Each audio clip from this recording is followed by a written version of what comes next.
আসসালামু আলাইকুম। সারা দেশে কোটা সংস্কারের আন্দোলন করা শিক্ষার্থীদের উপর হামলা হইতেছে। 18 সালে নুরুল হক নূর এবং রাশেদ খানরা কোটা সংস্কারের দাবি তুলছিল, কোনো রাজনৈতিক দাবি না।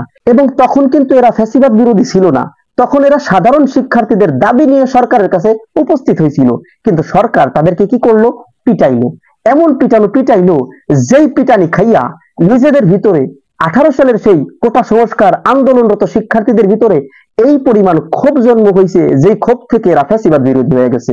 এবং পরবর্তীতে নুরুল হক নূর ভিপি হয়েছে, রাজনৈতিক দল খুলছে। এই মুহূর্তে 2024 সালে ফ্যাসিবাদের জন্য এক হুমকির নাম নুরুল হক নূর। ঠিক তো? এখন আমার কেন যেন মনে হইতেছে 2024 সালে দাঁড়াইয়া যারা কোটা সংস্কার আন্দোলন করতেছে, এদের পরে যদি এখন হামলা হয়, যত হামলা হবে ততই ওদের ভিতরে ক্ষোভ তৈরি হবে। এবং এই ক্ষোভ একটা সময় দেখবেন ফ্যাসিবাদ বিরোধী ক্ষোভে পরিণত হয়েছে। 18 সালে যেমন নূর রাশেদের মতো সাহসী নেতৃত্ব তৈরি হয়েছে শিক্ষার্থীদের মধ্য থেকে, আজকে 24 সালে আইসা দেখবেন এদের উপর যতই হামলা হবে ততই ওদের ভিতর ক্ষোভ তৈরি হবে। এবং এই সাধারণ শিক্ষার্থীদের মধ্য থেকেই নূর রাশেদের মতো নতুন সাহসী নেতৃত্ব পাবে জাতি, যা ভবিষ্যতে ফ্যাসিবাদের জন্য ব্যাপক হুমকি স্বরূপ। কাজেই আমি চাই এই শিক্ষার্থীদের উপর হামলা হোক, ওদেরকে পিটাক, এমন পিটাক যেই পেটানি খাইয়া ওরা ফ্যাসিবাদ বিরোধী হইয়া ওঠে। এই ভিডিও কি রাজনৈতিক ভিডিও হয়ে গেল? এই মুহূর্তে আমি রাজনৈতিক ভিডিও করব না। আপনাদেরকে একটা গল্প শোনাই, এবং বাস্তবসম্মত একটা গল্প শোনাই। আচ্ছা, কোটা সুবিধাটা পাবে কারা? মুক্তিযোদ্ধার সন্তান এবং তার নাতিপুতিরা, ঠিক তো?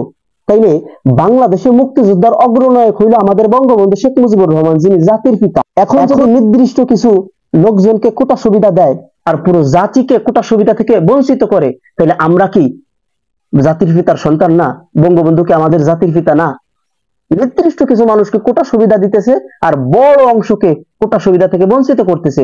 তার মানে আমি মনে করি জাতির পিতার সন্তানদেরকে কোটা সুবিধা থেকে বঞ্চিত কইরা জাতির পিতাকে অপমান করা হচ্ছে। কাজেই কোটা সুবিধাকে বাতিল করতে হবে, শিক্ষার্থীদের মেধার মূল্যায়ন করতে হবে। কথা একটাই, কোটা প্রথা নিপাত যাক, মেধাবীরা মুক্তি পাক। শিক্ষার্থীদের উদ্দেশ্যে বলতে চাই, তারুণ্যের ধর্ম হইল, ছাত্র সমাজের ধর্ম হইল অন্যায়ের বিরুদ্ধে, অনিয়মের বিরুদ্ধে, অসঙ্গতির বিরুদ্ধে প্রতিবাদ করা। এবং কালে কালে যুগে যুগে শিক্ষার্থীরা কখনোই হার মানে নাই, আপনারাও হার মানবেন না।